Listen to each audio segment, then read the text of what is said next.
Hello students. आज का हमारा टॉपिक है फाइलम पोरीफेरा से लेके एस्केल्मेंट्स तक। और आप ये देख रहे हैं हमारे channel biology makes you doctor पे। अगर आपने अभी तक हमारे चैनल सब्सक्राइब नहीं किया है तो प्लीज़ इसको सब्सक्राइब करें। तो हम स्टार्ट करते हैं फाइलम पोरीफेरा से, क्योंकि हमने इसके पहले सारे हम लोगों ने वीडियोस एनिमल किंगडम और प्लांट किंगडम के स्टार्ट कर लिए हैं और देखे भी हैं। तो अब थोड़ा थोड़ा करके हम फाइलम को पढ़ेंगे, एनिमल के जितने भी हैं। तो पोरीफेरा से राउंडवॉर्म या एस्केलेंथिस तक सारे फाइलम हम डिस्कस करेंगे। तो सबसे पहला फाइलम जो है वो पोरीफेरा है, जिसमें एग्जांपल्स में स्पॉन्जेज आते हैं। स्पॉन्जेज जो होते हैं वो मैरीन इन्वायरमेंट में ज़्यादातर रहते हैं। मैरीन इन्वायरमेंट अपना समझ रहे होंगे, समुद्री पानी में, खरे पानी में। और ये ऑर्गेनिज्म एसिमेट्रिकल होते हैं, मतलब इनकी बॉडीज की सिमेट्री में आप कट नहीं कर सकते। और ऑर्गेनाइजेशन इनका सेलुलर लेवल का होता है। सेलुलर लेवल का ऑर्गेनाइजेशन का मतलब होता है कि ये सेल्स के बने होंगे, इसमें टिश्यू जैसा कुछ नहीं होगा। डिफरेंट टाइप के सेल्स होते हैं, क्योंकि अगर आप डिटेल में जाएं तो तमाम तरह के सेल्स जैसे पिनेकोसाइट्स, मेजोहाइल, क्वाइनोसाइट्स, कुछ स्केलेटल सेल्स भी स्पॉन्जिन फाइबर्स के बने होते हैं, और पोरोसाइट्स, इस तरह के तमाम तरह के सेल्स होंगे। और उनसे इनका बॉडी ऑर्गेनाइजेशन बना होता है। मतलब हर सेल के एक पर स्पेसिफिकली काम होता है, फिक्स होता है। इसके अलावा दूसरा पॉइंट जो है ये इसमें वाटर कैनाल सिस्टम होता है। वाटर कैनाल सिस्टम आप यहाँ पे देख सकते हैं, ये डायग्राम में आपको दिखेगा वाटर कैनाल सिस्टम। इसमें क्या होता है कि तमाम सारे बॉडी में इसके छेद होते हैं, इनको ऑस्टिया कहते हैं, या सिंगुलर जिनमें ऑस्टियम होगा, और एक पर्टिकुलर ऑस्कुलम होता है जिससे वाटर बाहर जाता है। तो ये पूरी कैविटी है जो स्पॉन्जोसील कहलाती है, और स्पॉन्जोसील के लिए जो लाइनिंग होती है वो क्वाइनोसाइट सेल से बनी होती है। इसमें तमाम तरह के और भी जैसे आर्क्यूसाइट सेल्स होती हैं, वो किसी भी तरह के सेल्स बनाती हैं इनमें। तो ये क्वाइनोसाइट सेल्स आपको याद रखना है कि जो स्पॉन्जोसील कैविटी की जो लाइनिंग होगी वो क्वाइनोसाइट सेल से बनेगी। वाटर इसमें एंटर करता है और बाहर निकलता है। तो बहुत तरह के कैनाल सिस्टम होते हैं। यहाँ मैंने एक बात और भी आप लोगों को ध्यान रखना है कि इसमें वाटर कैनाल सिस्टम होता है, जबकि इकाइनोडर्मेटा में वाटर वैस्कुलर सिस्टम होता है। जब इकाइनोडर्मेटा की बात हम करेंगे, वहां डिस्कस करेंगे, तो वाटर वैस्कुलर सिस्टम पढ़ेंगे। जो ये वाटर कैनाल सिस्टम होता है पोरीफेरा में, वो भी दो तीन तरह का होता है, जैसे एस्कॉन, साइकॉन, ल्यूकॉन। तीन तरह के बेसिक होते हैं सिस्टम, वो अलग अलग होते हैं। जब हम लोग कभी पोरीफेरा को डिटेल में डिस्कस करेंगे, क्योंकि ये पूरी तरह से नीट के वीडियो हैं और नीट में आपको बस इतना ही जानना है, वो बहुत ज़्यादा पढ़ने की ज़रूरत नहीं है। नीट में देखो, सिलेक्शन के लिए सबसे बड़ी एक चीज़ जरूरी होती है कि आपको क्या नहीं पढ़ना, ये जरूर आना चाहिए। पढ़ते तो आप सब कुछ हैं, लेकिन बायोलॉजी में खासकर जब क्वेश्चन सब कुछ एनसीईआरटी से ही पूछे जाते हैं, तो आपको एनसीईआरटी पे ही बेस करके रखना है। तो ऑस्कुलम की बात हो गई, ऑस्टिया और स्पॉन्जोसील की बात हो गई। वाटर कैनाल सिस्टम के क्वाइनोसाइट्स या कॉलर सेल्स जो होते हैं वो स्पॉन्जोसील को लाइनिंग करते हैं। डाइजेशन इंट्रासेलुलर होता है, मतलब फूड अंदर कैविटी में आएगा और यहाँ पे जो भी डाइजेशन करने के लिए सेल्स रिस्पॉन्सिबल होंगे वो हेल्प करेंगे डाइजेशन में। स्केलेटल मसल्स जो होती है इसकी स्पॉन्जिन फाइबर या स्पाइक्यूल्स की बनी होती है, ये भी एक पॉइंट है। जो ये स्पॉन्जेज होते हैं वो हर्माफ्रोडाइट होते हैं, मेल एंड फीमेल ऑर्गन्स होते हैं इनकी बॉडी पे। सेम बॉडी में male and female organ present होंगे। एसेक्सुअली ये फ्रेगमेंटेशन से रिप्रोड्यूस करते हैं, और सेक्सुअल जो रिप्रोडक्शन होता है वो गैमेट्स के थ्रू होता है। इनमें फ्रेगमेंटेशन होता है इंटरनल, और इनडायरेक्ट डेवलपमेंट होता है, मतलब स्टेजेस में कहीं ना कहीं लार्वा बनेगी।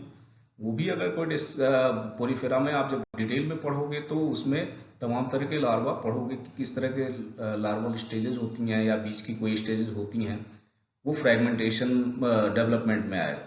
इसके एग्जाम्पल बहुत इंपॉर्टेंट हैं, जो आप इंपॉर्टेंट इसलिए हैं कि साइकॉन से लेके तमाम तरह के जो ये एनिमल्स हैं फाइलम पोरीफेरा की, इनके स्पेसिफिक नेम भी हैं। जैसे स्काइफा साइकॉन, या फ्रेश वाटर स्पॉन्ज कहते हैं स्पॉन्जिला को, या यू स्पॉन्जिया जो है बाथ स्पंज कहलाता है, या इस यूप्लेक्टेला, ये बड़ा इंपॉर्टेंट है यूप्लेक्टेला, जिसको वीनस फ्लावर बास्केट कहते हैं। जापान में ये एक तरह से फूलों की, जैसे आप हम लोग यहाँ पे बुके एक दूसरे को देते हैं, वहाँ पे वीनस फ्लावर बास्केट या यही यूप्लेक्टेला दिया जाता है।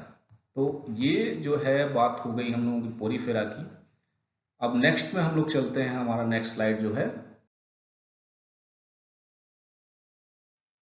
सिलेंट्रेटा का है, जिसको निडेरिया भी कहते हैं। सिलेंट्रेटा में हाइड्रा आप लोग जरूर पढ़े होंगे, हाइड्रा बड़ा इंपॉर्टेंट है और बहुत छोटे से ही पढ़ाया जाता है।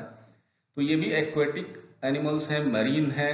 और सेसाइल मतलब फिक्स्ड होते हैं, अगर कोई चीज फिक्स्ड है तो उसे सेसाइल कहेंगे। फ्री स्विमिंग है, कॉलोनी पूरी पूरी तैरती रहेगी। अगर फ्री स्विमिंग की बात करेंगे या कॉलोनी मतलब रहेगी, तो फ्री स्विमिंग का मतलब कुछ ऑर्गेनिज्म ये फ्री स्विमिंग भी है, मतलब फ्री स्विमर्स हैं। रेडियल सिमेट्रिकल, रेडियली सिमेट्रिकल होंगे। हैव नीडोब्लास्ट या नीडोसाइट सेल्स होंगी इनकी। इसके अलावा स्टिंगिंग कैप्सूल या टेंटिकल्स भी होते हैं। ये टेंटिकल्स दिख रहे हैं आपको, टेंटिकल्स के साथ देखिए स्टिंगिंग सेल्स का या नीडोसाइट्स का डिटेल स्ट्रक्चर यहाँ पे बना हुआ है। और ये डिफेंस या एंकरेज मतलब पकड़ के लिए या कैप्चरिंग ऑफ प्रे, प्रे की कैप्चर के लिए, इन सब के लिए यूज होते हैं ये सेल्स। अच्छा, दूसरी बात है, जो फाइलम सिलेंट्रेटा है उसमें टिश्यू लेवल ऑफ ऑर्गेनाइजेशन होता है। डिप्लोब्लास्टिक एनिमल है। डिप्लोब्लास्टिक मतलब बॉडी में दो ही लेयर, जर्म लेयर होंगे, एक्टोडर्म और एंडोडर्म। टिश्यू लेवल ऑर्गेनाइजेशन है, मीन्स टिश्यूज काम करेंगे, डिफरेंट टाइप का डिवीजन ऑफ लेबर होगा। माउथ को हाइपोस्टोम या ऊपर माउथ होता है। डाइजेशन एक्स्ट्रा सेलुलर या इंट्रा सेलुलर दोनों तरह का हो सकता है, मतलब कुछ में एक्स्ट्रा सेलुलर होगा, कुछ में इंट्रा सेलुलर होगा।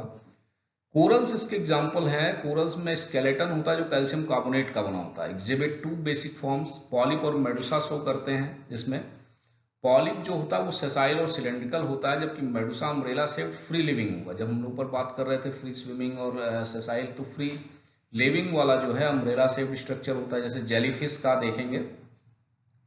This alternation of generation, that is metagenesis, where polyp form medusa asexually. ये बहुत क्वेश्चन पूछा जाता है कि मेडुसा कैसे बनता है, तो मेडुसा बनेगा हमेशा एसेक्सुअल मेथड से, पॉलिप बनेगा हमेशा सेक्सुअल मेथड से।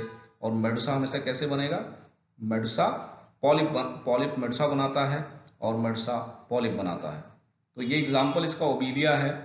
इसके भी एग्जाम्पल बहुत इंपॉर्टेंट है, Hydra, Obelia, Physalia, Portuguese man of war, Aurelia jellyfish, Adamsia कई बार नीट में पूछा हुआ, सी एनिमोन को कहते हैं, पेनेट्यूला सी पेन, गार्गोनिया सी फैन और मैंड्रिना ब्रेन कोरल।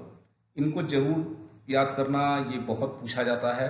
और अक्सर ये आप लोग फाइलम में कंफ्यूज हो जाते हैं कि कभी मोलस्का दे दिया, कभी ये दे दिया, तो उसमें कंफ्यूजन नहीं होना चाहिए, क्योंकि नेम्स जरूर याद करिए, कौन सा एनिमल है, किस फाइलम का है, ये जरूर याद होना चाहिए।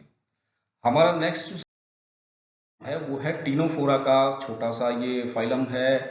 इसमें सी वॉलनट्स या कॉम जेलीज आती हैं। इस तरह के ऑर्गेनिज्म आप देखेंगे, बायोलुमिनेसेंस इसका स्पेसिफिक कैरेक्टर होता है। ये भी मरीन एनिमल्स हैं, रेडियली सिमेट्रिकल हैं। डिप्लोब्लास्टिक, डिप्लोब्लास्टिक का फिर वही मतलब एक्टोडर्म और एंडोडर्म से बने होंगे। टिश्यू लेवल का ऑर्गेनाइजेशन होगा, मतलब टिश्यूज डिफरेंट फंक्शंस के लिए होते हैं। बॉडी में 8 रोज होते हैं सिलिएटेड कॉम्प्लेट्स की, जो कि हेल्प करते हैं लोकोमोशन में। तो आप प्लूरोबैकिया में इस तरह का देखते हैं स्ट्रक्चर। और डाइजेशन इंट्रा एक्स्ट्रा सेलुलर दोनों तरह का हो सकता है। बायोल्यूमिनेसेंस वेल डेवलप्ड बायोल्यूमिनेसेंस होता है। सेक्सेस जो होते हैं सेपरेट नहीं होते, मतलब ऑर्गेनिज्म मोनोसियस है, सेक्सुअल रिप्रोडक्शन से रिप्रोड्यूस हो रहा है, सेक्सुअल रिप्रोडक्शन होता है, ये भी ध्यान रखना। फर्टिलाइजेशन एक्सटर्नल होगा, इनडायरेक्ट डेवलपमेंट होगा। प्लूरोबैकिया और टीनोफोरा दो ही एग्जाम्पल हैं। तो टीनोफोरा बहुत सिंपल सा, इसको याद करना आसान भी है। नेक्स्ट है प्लेटी हेलमिन्स की, जिनको फ्लैट वॉर्म कहते हैं, बहुत इंपॉर्टेंट है। फ्लैट वॉर्म है, इसे डॉर्सल वेंट्रल साइड्स होंगी, डार्सो वेंट्रली फ्लैटेंड बॉडी होगी। एंडो पैरासाइट होंगे, मतलब ज्यादातर बॉडी में किसी के पैरासाइट की तरह होते हैं, ह्यूमंस में भी कुछ पाए जाते हैं। बायलेटरली सिमेट्रिकल हैं। बायलेटरल सिमेट्री मतलब कि बॉडी को कट करेंगे तो दो बराबर पार्ट्स में डिवाइड होगा। ऑर्गन लेवल ऑर्गेनाइजेशन, यहीं से ऑर्गन लेवल ऑर्गेनाइजेशन शुरू होता है, ये भी ध्यान रखना है कि प्लेटीहेल्मिन से ऑर्गन लेवल शुरू होता है। इसके पहले दोनों में सेलुलर और टिश्यू लेवल ऑर्गेनाइजेशन है। ट्रिप्लोब्लास्टिक ऑर्गेनिज्म है, मींस 3 लेयर बॉडी में होगा, ectoderm, endoderm and mesoderm. Acoelomate होंगे, बॉडी फ्लैट वॉर्म होती हैं, बॉडी में कोई कैविटी नहीं होगी, सिलोम नहीं होता, तो एसिलोमेट इसीलिए कहा गया है। क्योंकि पैरासिटिक न्यूट्रिशन से रहते हैं, पैरासाइट की तरह रहते हैं, इसमें हुक्स एंड सकर्स भी प्रेजेंट होते हैं। ये बड़ा इंपॉर्टेंट है कि फ्लेम सेल से एक्सक्रीशन होता है, ये भी याद रखना है। और सेक्सेस सेपरेट नहीं होते, इसमें भी फर्टिलाइजेशन इंटरनल होगा। डेवलपमेंट में कई सारे लार्वल स्टेजेज आते हैं और बहुत सा ही इसमें हाई रिजनरेशन कैपेसिटी होती है, किधर से भी कट करोगे ये दूसरी ऑर्गेनिज्म बना लेंगे। टेनियासोलियम टेपवर्म बहुत इंपॉर्टेंट है।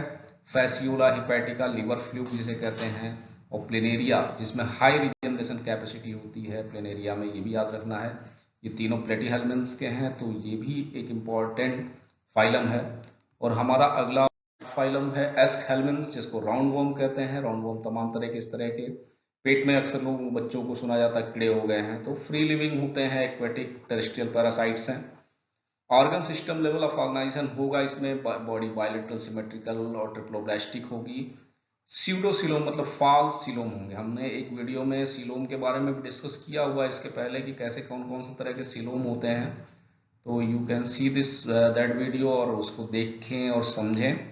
डाइजेस्टिव सिस्टम कंप्लीट है, माउथ और एनस होगा, सेक्सेस सेपरेट होते हैं, डायसियस ऑर्गेनिज्म है, फर्टिलाइजेशन इंटरनल होगा, और डेवलपमेंट इसमें भी डायरेक्ट होता है, मीन्स कोई लार्वल स्टेजेस नहीं है। इसके बहुत इंपॉर्टेंट जो ऑर्गेनिज्म है वो एस्केरिस है, राउंड वर्म, वोचरेरिया है, फाइलेरियल वर्म, और एनसाइक्लोस्टोमा है, हुक वर्म। तो इतना आपको याद रखना है। इसके आगे के फाइलम हम लोग फिर नेक्स्ट वीडियो में देखेंगे। वीडियो कैसा लगा इसके बारे में जरूर लिखें, कमेंट करें, आपके कोई क्वेश्चंस हो आप डिस्कस कर सकते हैं।